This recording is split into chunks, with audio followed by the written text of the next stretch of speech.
Monday is 9/11.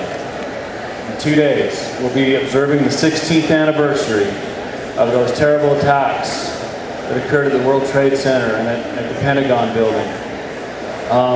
And how many of you remember the phrase that came from that? I guess that we should all remember, because it is that we will never forget. Is that right? We will never forget. I'm trying to remember now. We will never forget. And I won't forget what happened that day. And unfortunately, we lost so many lives on those events. About a year ago, I met a survivor of the World Trade Center attacks. So the Salt Lake County Emergency Management Recovery Workshop that they were putting on, and they had invited this gentleman that had been there when it happened. And he talks about his decisions that led to his ultimate survival. And we reached out to him immediately to ask him if he would come and speak to us today. And he graciously agreed. He speaks all over the country talking about that experience on that fateful day. And he was willing to come here and speak to us today. We're very privileged to have Joseph Dittmar Sr. as our keynote speaker here today. And I'm grateful to have you all here. I think you will all go away very thankful for being here and paying attention to the words of wisdom and understanding, as Commissioner Rolfe said, that the decisions we make may impact the outcomes later on. And Joseph's experience emphasizes that very thing. And we're very privileged to have Joseph Dittmar Sr. here today, a 9/11 survivor. Let's give him a great big hand.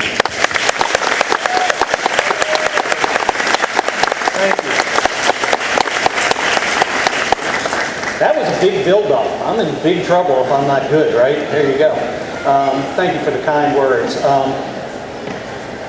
You heard Nanette say something too that's really important. We do need to be prepared, and you'll hear a lot of that through my presentation today. But one of the interesting things that I wanted to bring about is you're at a different end of this country. Keep in mind and keep in your prayers the folks in Florida, folks in Georgia, through these next 24 to 48 hours. It's going to be a tough road for them. It's going to be an absolute tough road for them. So when you leave here today, when you go to your church tomorrow, keep them in your prayers. It's important for them to be prepared as they are, and it looks like they're going to do a good job of that. So let's keep our fingers crossed, let's make our prayers strong, and let's hope the people of Florida and the people of Georgia get through this pretty much unscathed. You have to be in probably one of the safest places in the world here today, okay? With everything that's here and with all of you that do what you do and these people out here that do what they do, you're in one of the safest places in the world. That's great. I want to thank Wade Matthews, I want to thank Ken Crowdy, and the entire Utah Division of Emergency Management for allowing me to be here to make this presentation today. Every day, those are the folks who are firefighters, law enforcement, emergency management, emergency services, all these people that are dedicated first responder types of folks perform their duties and their jobs based on the primary concepts of safety and security. Those words and the characteristics that they represent are keystones, are the desired foundations of our lives, of our society, and of our country. Our founding fathers built the concepts of safety and security into the cornerstone documents and charters upon which this very nation is based. And it's not only desired, it is expected that as Americans we have the right to be safe, sound, and secure in all we do, wherever we are, and at all times. It's that desire, it's that expectation that makes what all these folks do so important and what affords the extreme challenge that each of us face every day. I don't need to tell any of you how difficult it is to live up to those expectations and levels of public safety, national, local security. despite these challenges, and despite years of world conflicts, the Cold War, domestic upheaval, we as Americans have felt we achieved a level of safety, security, upon which we could depend and be assured. Until that morning. A morning unlike any other we had ever experienced, and unlike any we ever want to witness again. On September 11, 2001, every concept and every confidence we all had in our levels of impenetrability, invulnerability, security, and safety were not only challenged, they were dashed. In the tumult of that morning, our confidences and securities were shattered, and our strength as a people and a nation was tested like it had never been tested before. But in testimony to all that we do and all that we are as Americans, we accepted that challenge and almost immediately began to find a way to once more wrap ourselves in a cloak of safety and security, except now in a whole new way on a brand new day. The calling and the passion of those in life safety, those in emergency management, they understand this much more than many others. But I do believe that I can appreciate and empathize deeply with that drive, that passion to reach those plateaus, because on that fateful day, I not only witnessed the events of 9/11, I was part of it in a way I would wish upon no one. You see, I was on the 105th floor of 2 World Trade Center, the South Tower, when the events of that day began to unfold. So this morning, I want to share with you my experiences of that day and the lessons that I learned as a result of what I saw and what I felt. I currently live in North Carolina, Chapel Hill, North Carolina. But as you can tell from my lack of southern accent, I'm actually not from that part of the world. Born and raised in the city of brotherly love, Philadelphia, Pennsylvania. When it was time for me to go to college, my father gave me 3 choices. Back nowadays, the kids have tons of choices to go wherever they want to go for college, right? It's great, it's wonderful. Back in the day, not so much. My dad gave me 3 choices. He said, you're going to go to Temple University, or you're going to go to Temple University, or you're going to go to Temple University. It was the cheapest school, okay? So that's where I was going, Temple University. I've been in the insurance business for 40 years. That was not my plan when I graduated from Temple University. I was a radio and television communications major. I was going to be a disco DJ. That's what my goal was. That was going to be my dream job, a disco DJ. But my dad was in the insurance business. His dad was in the insurance business. His dad was in the insurance business. I basically didn't stand a chance. So I got into the insurance business. Probably one of the best decisions I've made in my life, because it's been a great life for me for those 40 years. It's allowed me to raise a family, have a great life. Things are good. If you knew anything at all about the World Trade Centers, one of the things you would recognize is that the trade centers were like a mecca for the insurance industry. Virtually every insurance company in the country, maybe in the world, had offices there at the trade center. It was not unusual for a guy like myself in a senior position to be asked to go to a meeting there. In August of 2001, Mary Wieben, an extremely powerful woman from Aon Corporation, a woman who had smashed through the glass ceilings of what still exists in some of our businesses today. Mary called me that August, and she asked me to attend a meeting the following month at the Trade Center. I didn't actually really want to go to her meeting. I had a chance to go to another type of insurance meeting, the type that involves aluminum titanium sticks about this long, little metal heads on the end, little white balls in the grass, and you go like this. This was the type of meeting I had a chance to go to. And I kind of made it clear to Mary that maybe I couldn't make her meeting. So Mary proceeded to do to me on that phone call what every woman has been doing to me since the day I was born. She threw good old-fashioned Catholic guilt down on my head, okay? Oh, sure, Joe, I understand. Nobody from CNA Insurance, that's the company I worked for at the time in Chicago, nobody from CNA Insurance is going to be there. It's okay, I guess we can get by without you guys being represented. And she paused a second and she said, hey, wait a minute. Don't you work with the president somehow? I said, yeah, I report directly to the president of the company. And she said, great, I'm going to see him next week. I'll make sure he knows you couldn't make my meeting. And I said, yeah, I see how that works, right? Okay. I'll be there, Mary. I will be there. At that moment, I thought about my dad. Go with me here, okay? I thought about my dad. My dad passed 5 years ago. But my dad was one of those dads that had all kinds of stories. I'm sure none of your dads or none of you are like that, right? Okay, but he had all kinds of stories, and he had all kinds of sayings. A lot of them I could repeat here. But one of the sayings that he said all the time, I thought of it immediately when Mary was shaming me into this meeting. Plan your work and work your plan. You've heard that one before, I guarantee. Plan your work, work your plan. I said, you know what? I can do that. I can plan my work, work my plan. I just got to make sure I can go to the golf thing, go to the meeting, just got to plan it out.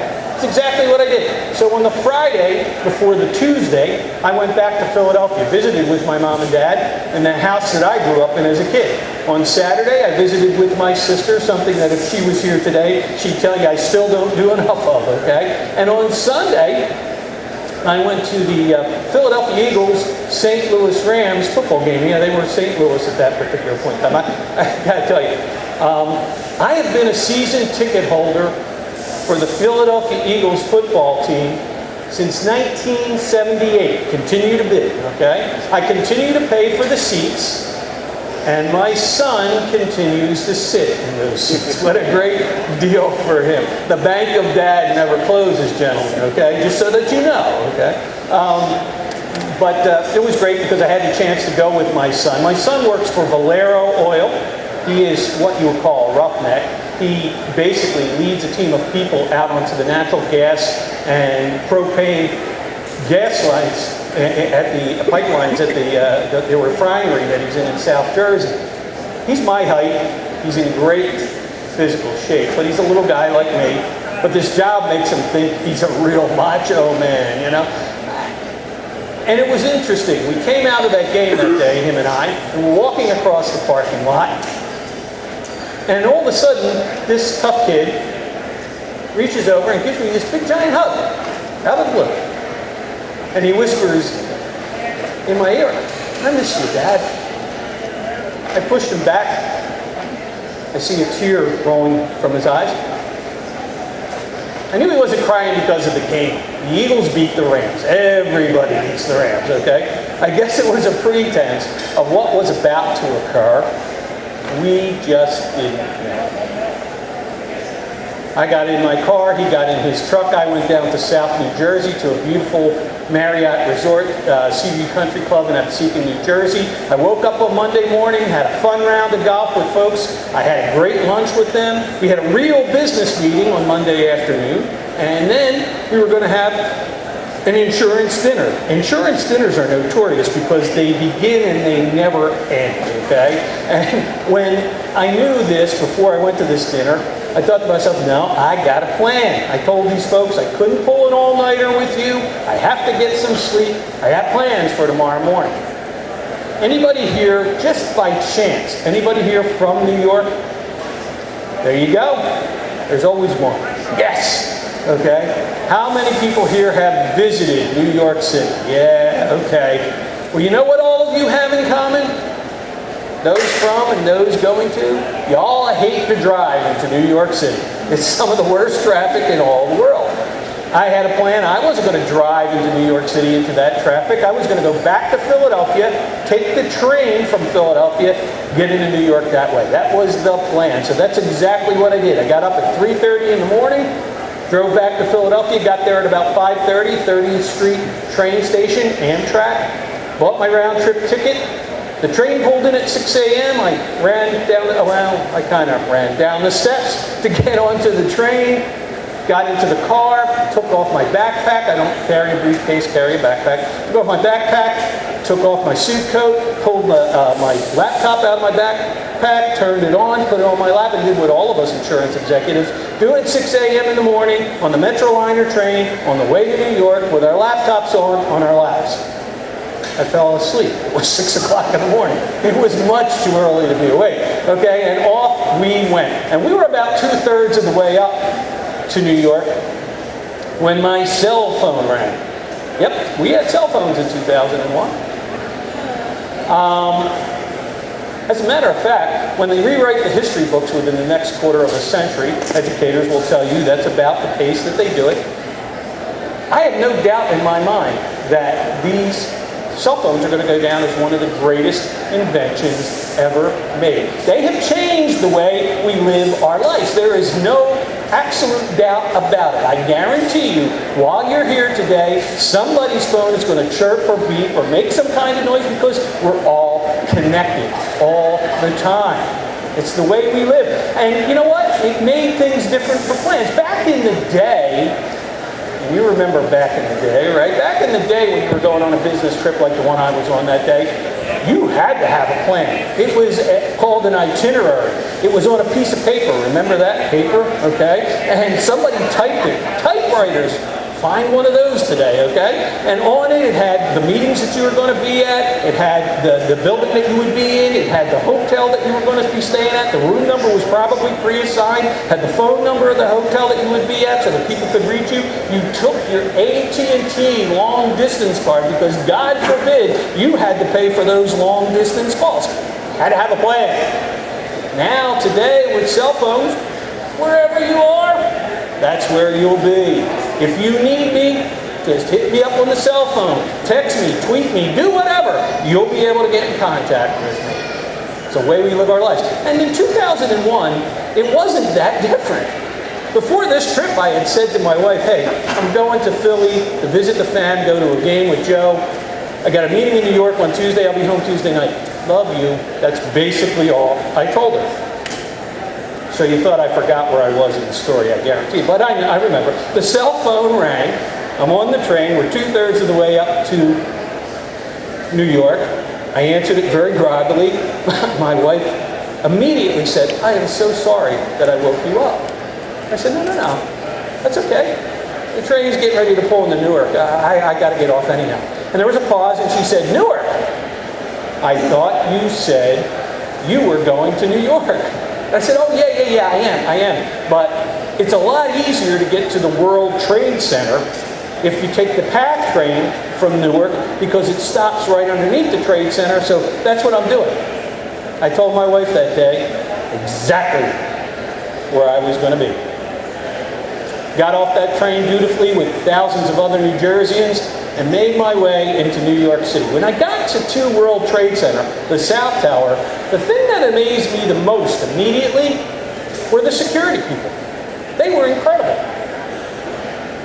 There were as many as 25,000 people in each of those buildings at any point in time.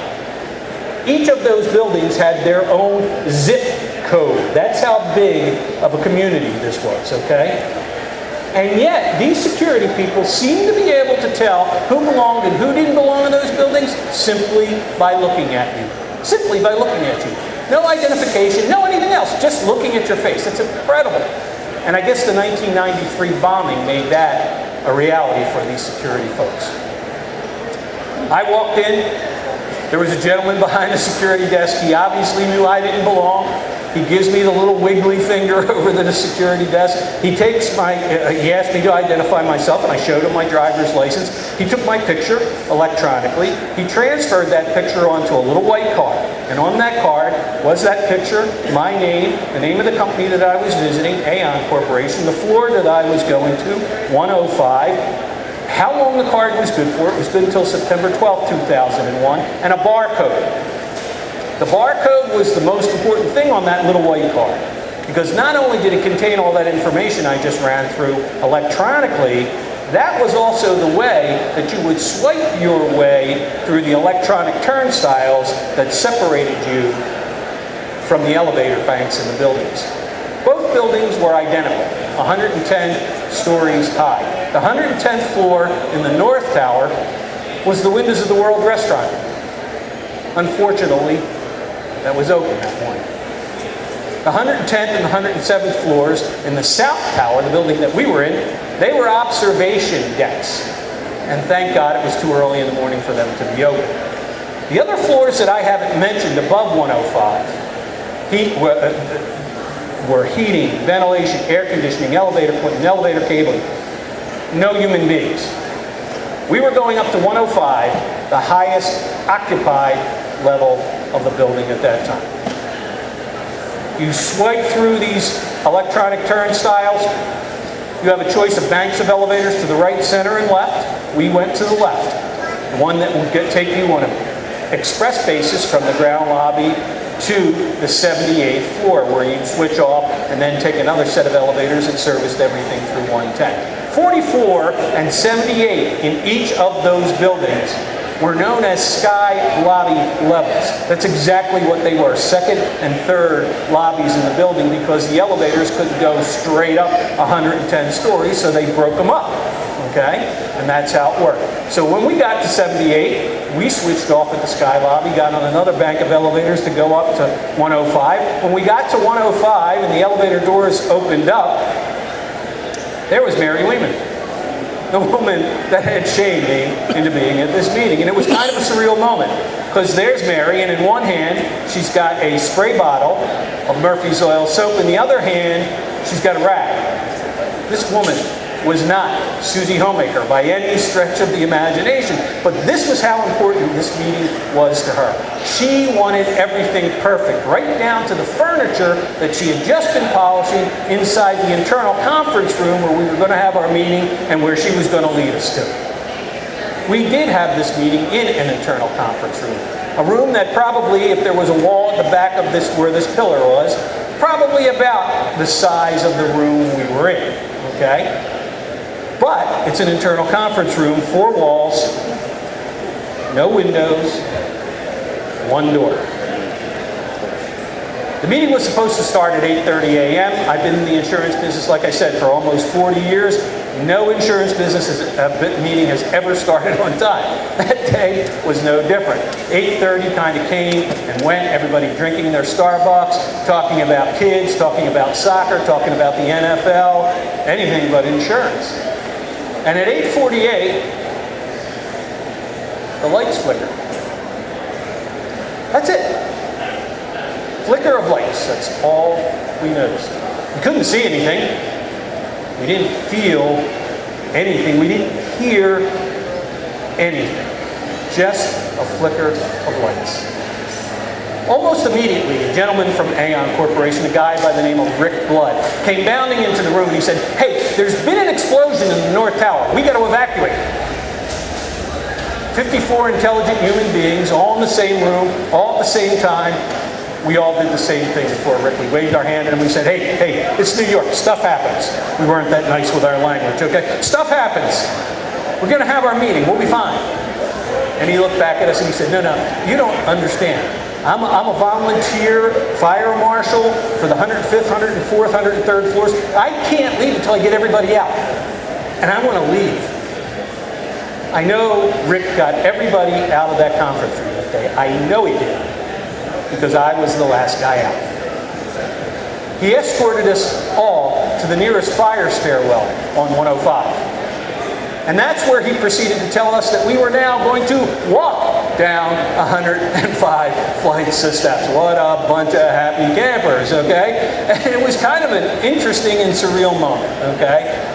Because everybody did the same thing. This was back in the day and age when everybody had a holster for their cell phones, right? You know, so they all reached to their left or their right hip or reached into their pockets or whatever. They pulled out their cell phone.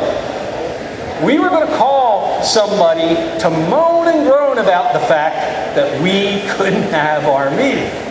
And this was back in the day and age when everybody had a flip phone.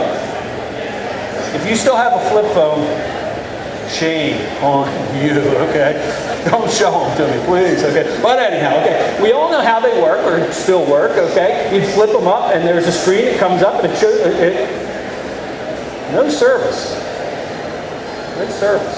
You see, the main cell tower for all of southern Manhattan was on top of the North Tower, the first building to be struck. Cell service was virtually gone. And if you're thinking to yourself, yeah, get on a regular phone, get on a landline, call who you need to call.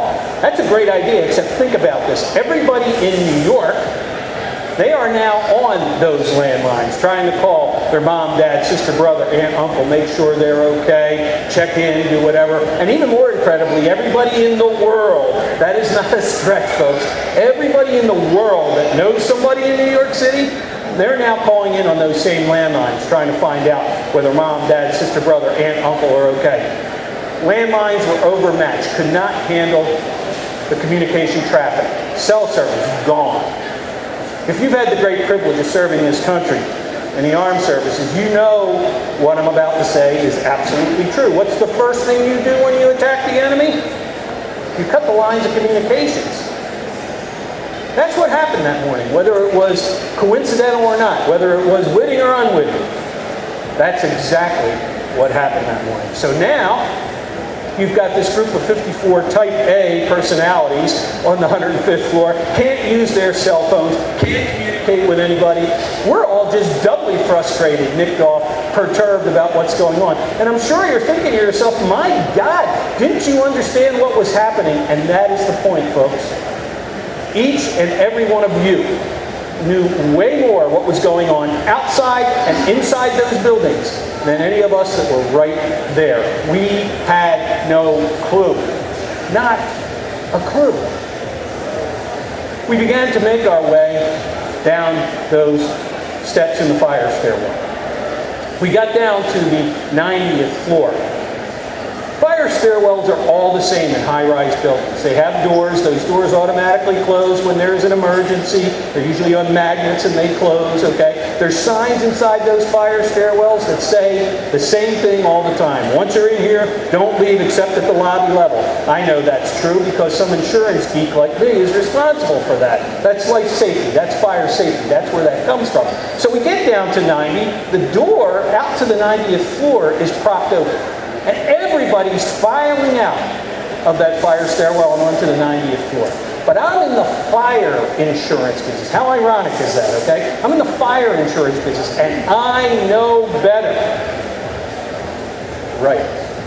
How many of you here have or have had children between the ages of 13 and 18? Just a little show of hands, right? And when you told them when they were that age that they were absolutely, positively not going to do, what did they do? Yeah, amen. Well, you know what? You could be 45, be in the fire insurance business, and be just as dumb.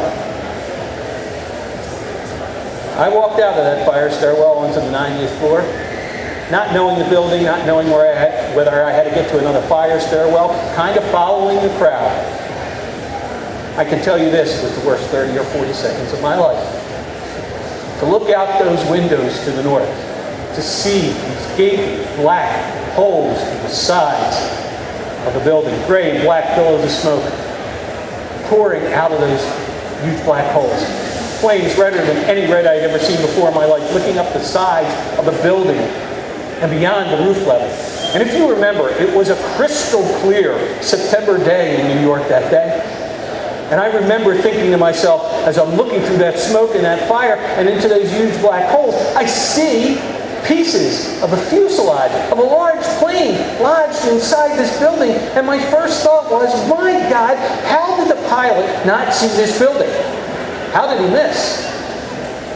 The fact of the matter was, he didn't miss. He didn't miss.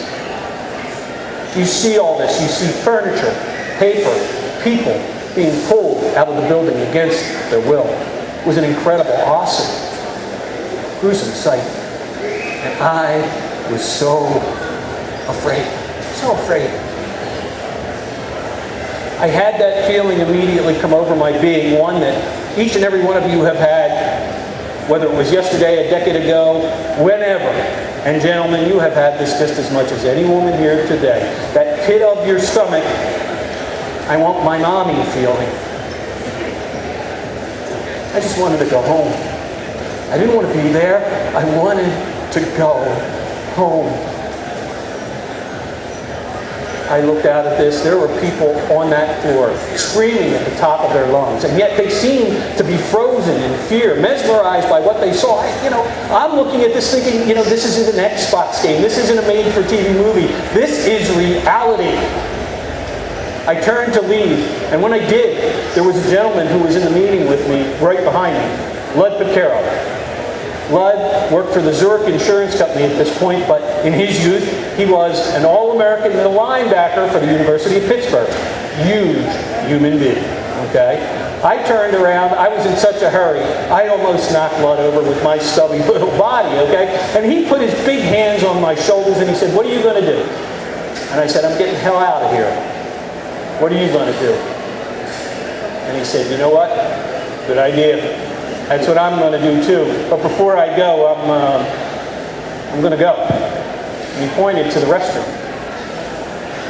That simple decision, that simple delay in Lud's exit that day cost him his life. That simple decision.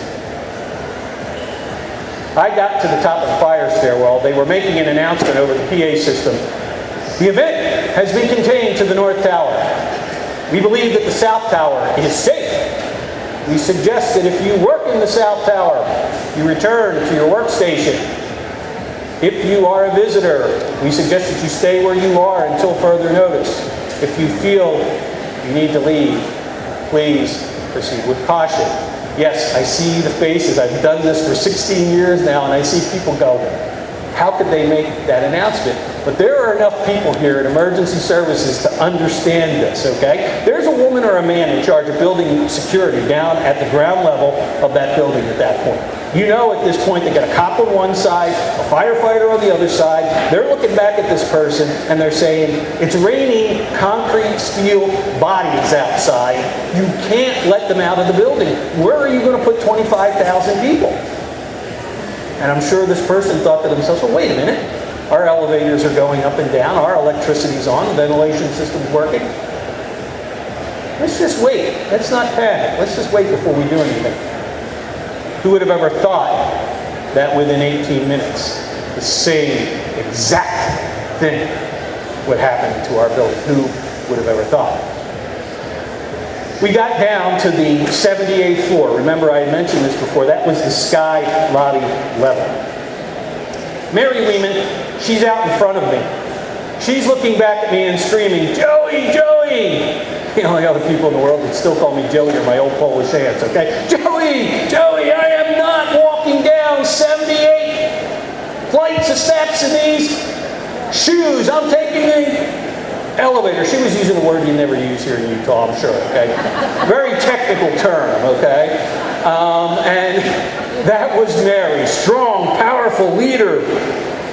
I see people from my meeting, Dave Carlone from the Factory Mutual Insurance Company, the best, finest fire insurance company in all the world. This guy's a senior VP, following Mary to the elevator. Al Kappelman from Liberty International Insurance Company, captain of his fire company, volunteer fire company on Long Island, following Mary to the elevator. Finally, some common sense, I think, took over my pea brain, and I thought to myself, building, state of duress, fire, yeah, I know it's not my building.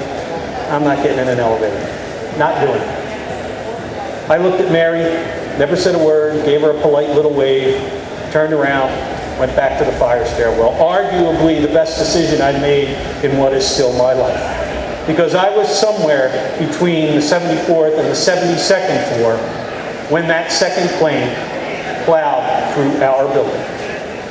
That plane went through our building on an angle between floors 77 and 83. We were just a few short stories below that strike zone.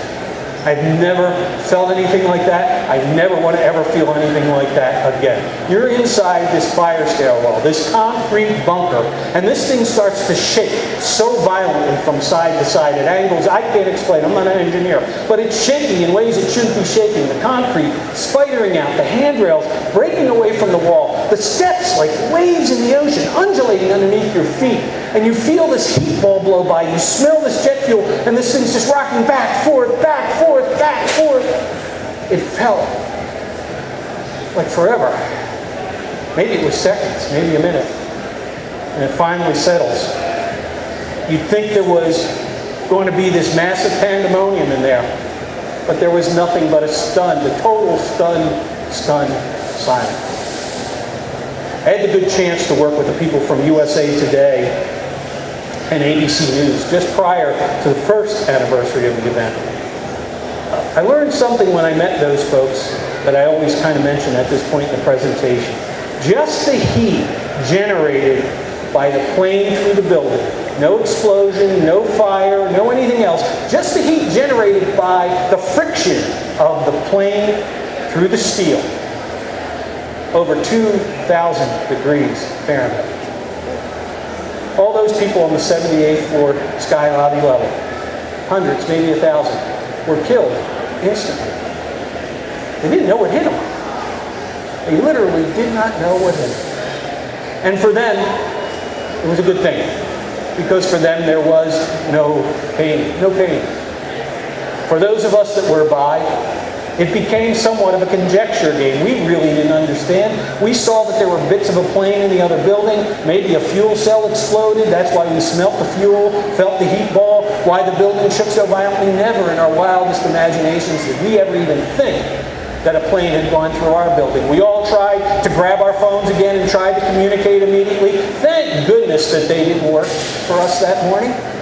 That was one of those moments where ignorance truly was bliss. What we didn't know couldn't hurt us. We only had to kind of concentrate on one thing. Getting down. Getting down. Some of the observations on the way down the steps were actually almost comical. For instance, at one place, in one time, I have never seen so many pairs of women's shoes. Okay, now you think about it, you're 70 flights of steps above ground, you're in 3 or 4 inch heels like they say in New York, forget about it. A lot of barefooted women that day, okay? If you wanted a new laptop computer, that was your day, okay? There was more electronic equipment ditched in that fire stairwell than in an old bankrupt Circuit City store. Backpacks, briefcases, bags of food, you name it, stuff just ditched to the side to make sure that everybody was lightening their load. And the steps were 3, 4 people wide, so everything was fine. Any of that stuff got in your way, you just kicked it to the side. Like I said, we were all doing the same thing anyhow, we were all heading in the same direction. Until the 35th floor.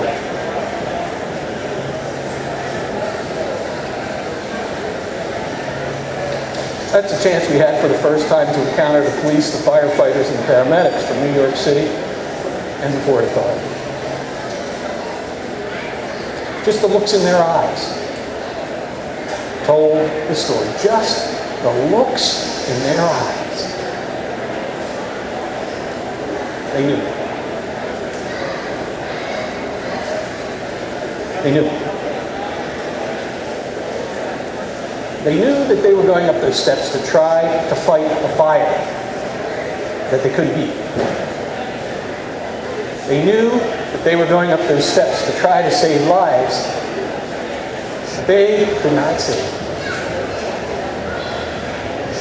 They knew that they were marching into the bowels of hell.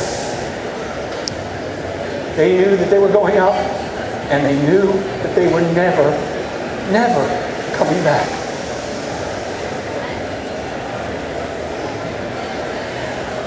They knew. They knew.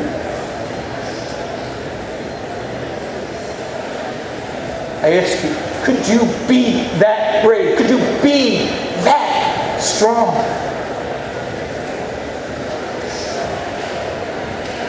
Right at that same time, there was a gentleman walking along with us. He was a young kid. Definitely a maintenance guy from the building, had a blue brown shirt, blue yoke, name tag over the pocket, a name that I never did get. This guy was carrying along with him the entire time he had been along with us. One of the most annoying inventions God ever allowed us to create, the next telephone with the walkie-talkie feature, okay? This thing had been incredibly quiet the entire way down the steps. And all of a sudden, as we saw the cops and the firefighters and the paramedics approaching us, this thing started to belch, beep, make all kinds of electronic noise. And we hear this voice scream out, "We're on 83, we can't get down, we don't know what we're going to do." And this kid, he's to my left, stops dead in his tracks, spins on the balls of his feet, and turns to go back up the steps. And I looked over at him and I said, what are you going to do? Where are you going to go? And he looked at me and he said, I don't know, but I got to go save my friend. That nameless maintenance man. That is a true American hero. That man willing to lay down his life to save that of a friend. I can only hope that the cops and the firefighters turned that kid around that day and got him out of the building. When we got down to the lobby level, you're looking out these arching glass windows and you see the twisted steel, the crumbled concrete, the big giant red blotches on the ground, and you knew what those red blotches on the ground were. This was the vestiges of war. This is how it felt. They couldn't let us out at the street level at that point. So they took us down into the concourse level, the underground. And that's the chance we had for the first time to see people in real need. People with gaping wounds, missing limbs, true blood and gut stuff. But human nature is amazing, isn't it? We are our best in a crisis. We always are our best in a crisis. And this was no different. I've never seen in one place at one time so many cops, so many firefighters, so many paramedics there to aid and assist these people that needed help. A total outpouring of caring, of concern, of love. And that's what this was that day. This total outpouring of love. So those of us that were okay, we were on our own. And the herd mentality takes over, and you hope somebody at the front of your herd knows what's going on, because now you're in this concourse, this amazing concourse underneath the two buildings. It's a rat maze of corridors, every store known to mankind, big giant train station for the PATH train, signs that mean absolutely nothing to you if you're not from New York, 1, 2, 3, 4, red, blue, green, yellow. You have no idea. And this guy in front of our little herd, he yells out, you want to get to the northeastern end of this complex because it's the furthest away from the buildings. My internal GPS said, you know what, he's right. He's right, I'm following him. So we started to weave our way through those rat maze corridors, and we're about ready to make our last left to get up to that northeastern end of the complex, and there it is, folks. Starbucks. It's open. There are people in line. I kid you not. I kid you. I am a card-carrying member of the Starbucks Nation, okay? But I don't know how much double, triple crappuccino, whatever it is that people drink. It just goes to show you that even in the greatest moments of crisis, the greatest minds aren't always where they need to be. We got up to the northeastern end of the complex. The escalator's no longer escalating. And we're marching up, and I hear, Joe, Joe, Joe, with a little English accent tinge. I turn around, I knew that voice. It was my treaty reinsurance broker, a guy who is the smartest human being I know, David Duffy. And he's behind me, and he's yelling out my name. I turned around, and I said, my God, Duffy, what are you doing here? And then I realized, hey, that's right, you work on 54. And I stopped. And I turned around again, and I said, why are you behind me, dude? And he said, what do you mean? I said, David, you work on 54, right? And he said, yep. I said, I started at 105. I'm in front of you. Why are you behind me? And he looks at me and he says, you don't want to know. I said, yeah, I want to know. He kind of shrugged his shoulders a little bit and he said, He said, see, that was about halfway down, about 25 flights of steps down. And I realized maybe the office wasn't going to be open tomorrow morning. And I'm in charge of the Yankees tickets for the office. The smartest human being I know went back up 25 flights of steps to get the Yankees tickets. Now, if they were my Eagles tickets, I could have understood, but the Yankees tickets, wow. But there was a reason for this. Fate was at play. We got up to the top of the escalators. They are bobcat bulldozing everything. I mean everything. It is grotesque, and they're pushing it all back. There are uniforms there screaming at us. Run, run, run. Don't stop, don't stop. You get across the street, and you get in front of St. Paul's Chapel, and you can't help yourself. You turn around, and you look at this. If you don't know about St. Paul's Chapel on 9/11, when you leave here today, don't do it now. When you leave here today, Google it. It is an incredible, incredible story. So we get out in front of St. Paul's, we turn around, we see this unbelievable sight. This ticker tape of concrete, steel, and bodies. Unbelievable. David looked at me and he said, "What are you going to do?" I said, "I don't know, David. I'm supposed to go back to the train station, get on a train, go back to Philly, get in a rental car, drive to the Philly airport, fly back to Chicago, where I lived at that point."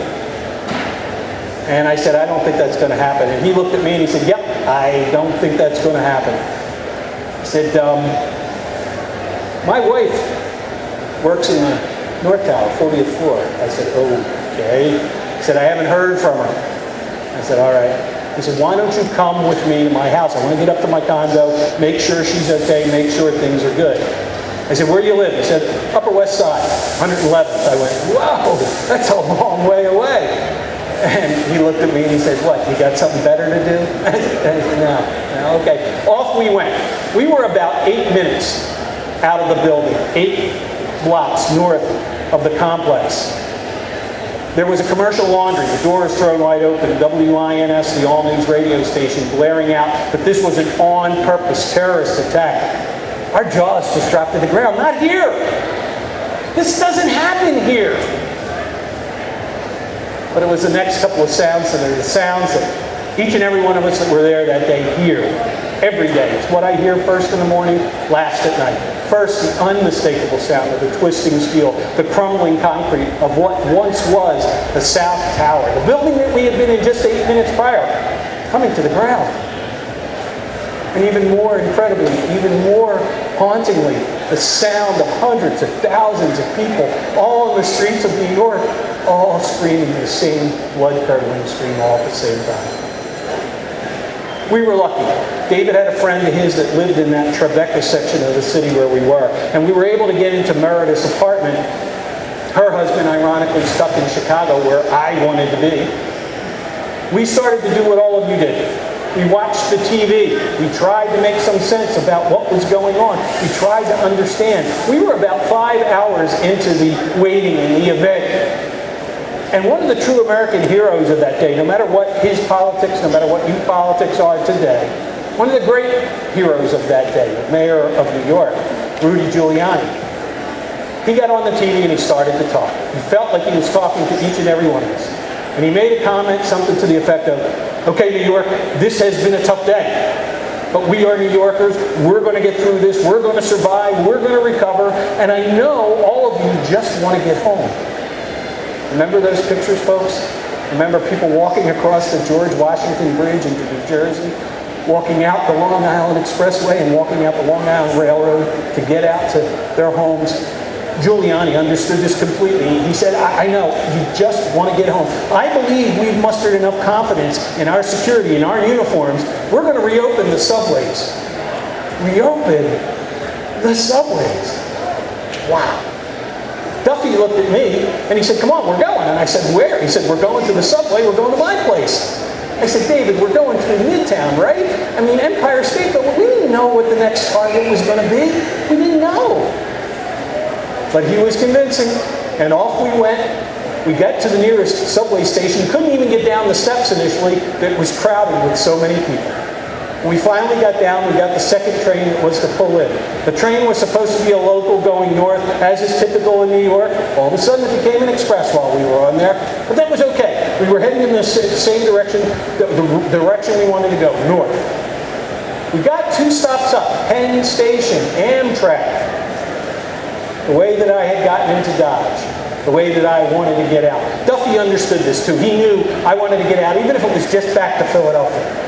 Amtrak was doing an unbelievable job bringing empty trains in from New Jersey and taking people out. We looked at each other when that subway car pulled into Penn Station. We looked at each other, never said a word. He knew exactly what was going on, so did I. We got out of the subway car together. We walked into Penn Station. We looked like a couple of tourists, not knowing where we were going. And there's this woman from Amtrak, and in her finest New York accent, she looks over at me, waves her hand, and says, "So where you going, honey?" And I said, "I need to get to Philadelphia." And she says, "Great, there's a train down here about to take off." And I reached into my pocket to give her my ticket. I had a round-trip ticket, and she looked at me and she said, "Are you kidding me, sweetie? We're not going collecting tickets today. Some things never change in New York, okay? You get down on that train. You go underneath the Hudson River in the tunnel. You come up on the New Jersey side and you look back at what was the greatest skyline in all the world, now relegated to a gray and black cloud. How sad.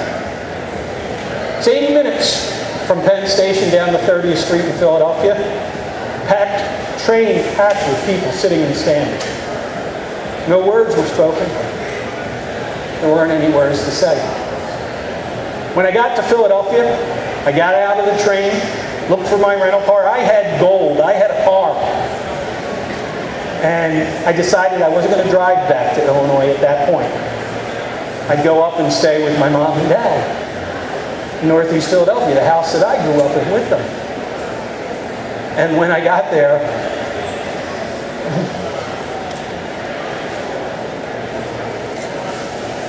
my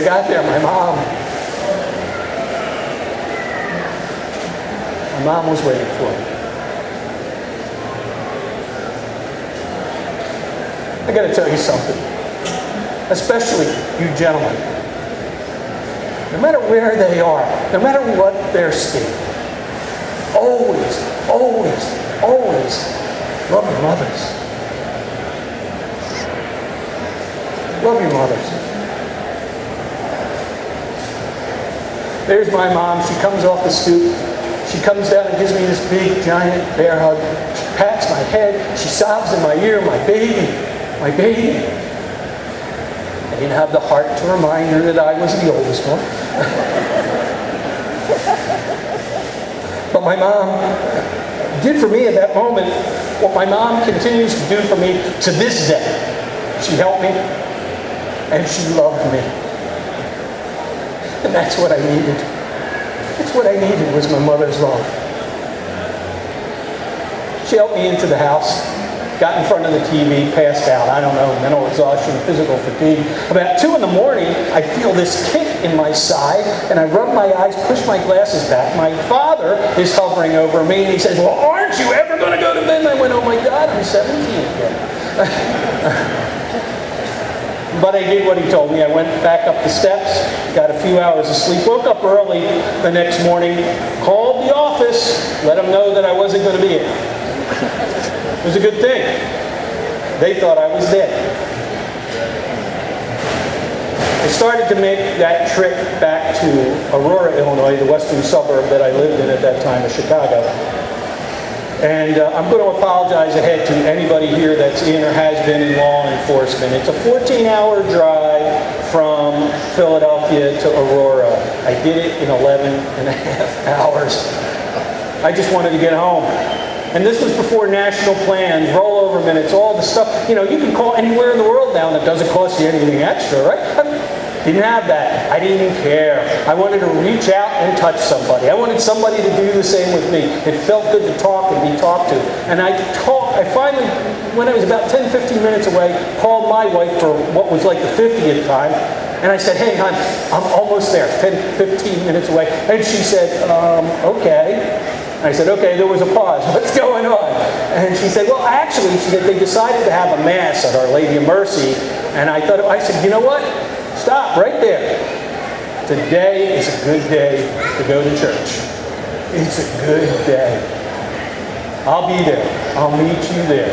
And I pulled down the Eola Road and pulled into the parking lot at Our Lady of Mercy. You would have thought it was Christmas. No room at the inn, okay? And I had to find a spot on the street. I parked illegally, strike 2, sorry. And when I opened the back doors to that church, I didn't know whether I was more afraid at that moment or the day before. You look in there and you see these hundreds of pairs of eyes all staring back at me, knowing where I had been. And I looked over to the right, to the pew where we always sit. We're Roman Catholics. We always sit in the same pew, okay? And there is my wife, a couple of my kids, some of my friends. I wish my wife was here with me today. She is truly the greatest partner a man could ever have. Sorry to the rest of you, okay? She's truly the greatest friend I have ever had in my life. Okay, this woman's incredible. You would like her a lot more than you would like me. And she'd talk to each and every one of you, whether you wanted to or not, okay? She would talk to each and every one of you, and you'd love her, and you'd love her. But the one thing I can tell you about her is this: she wouldn't be up here doing what I'm doing today. That's not her style. She's not that demonstrative. So that's what made it incredible for me when I looked to the right over there to see that woman, this non-demonstrative person, jump over the back of the pew, run to the back of the church, and give me the greatest hug and a kiss that a man could ever want. I knew at that moment that I was home. I was home. So that is how this story goes. The lessons learned in this story are varied and many, and all have pertinence, not just in what we all do here, but in what we are as Americans and as citizens of the world. And the first lesson: there are no guarantees. 3,000 innocent souls showed up for work that beautiful September morning, leaving behind spouses, children, partners, and friends. And for some, the simple decision to go to work meant that they didn't get the chance to see those spouses, children, partners, and friends again. Maybe never getting a chance to say goodbye or I love you. Don't take anything for granted, ever. And don't put off expressing your love for those you care for, because you need and they need to hear it and say it every day. Every day. Lesson 2, we are not invulnerable. In the most violent way, we as Americans found out that there is no magic wall that keeps us any more protected from the forces of evil than any other citizens of the world. It is not safe, it is not wise to assume any levels of impenetrability. But we also must not live in fear. Rather, we need to recognize those who try to hurt us and be aware of their causes and actions, and we need to pre-act. That's what this is all about. We need to pre-act and not react accordingly. We need to be on guard, but we need to be who we want to be: freedom-loving, liberty-loving Americans. And the biggest lesson from all of this, and you almost know that it's coming: don't sweat the small stuff. Don't sweat the small stuff. We're all typical Americans and humans, and we can all tend to overstate and overreact to things daily. Yet, in the big scheme of things, all that counts at the end of the day is the love of those who count the most. So, if you leave here today from this great meeting and your cable isn't working, that never happens, right? Okay. Or if you get to work on Monday and your boss has some kind of attitude with you, or if you got a kid that's 17 years old and the pair of jeans that you told them to move 8 weeks ago is still in the same exact place as it was back then, keep it all in perspective. Take a few minutes each day to get out into the sun, genuinely greet others that you know and you work for with clear your brain a few minutes and try not to clog your mind or your heart with the minutiae. In the end, it's you, those you love, and the big boss, whoever that is for you, that counts the most. So pay attention to the things that matter the most and not the things that we allow ourselves to get boxed up about. Just being here is a blessing. And because there are no guarantees of tomorrow, you need to live your life to its best and its fullest. I've learned this in a way that I would wish upon no one, but I pass it on to you so that you may take advantage of my lessons learned. I don't do this for fame or fortune. God knows I don't feel any better about something that continues to break my heart again and again and again. I don't do it for monetary gain. I don't accept payment for my presentations. I do this because I believe as a person who's been part of a historic event, it is my obligation, it is my duty to tell the story and to give a voice to the 3,000 people who lost their voices that day so that they once more can be heard, and allow their spirits so senselessly dashed that day to once more rise, reminding us that while they may have lost their lives, they didn't lose their lives in vain. And while I seek no compensation for my speeches, I do ask for payment from each and every one of you in one way, and one way only. To always remember, and to never, never forget. God bless this conference. God bless the great state of Utah. Most importantly, God bless America. Thank you, everybody.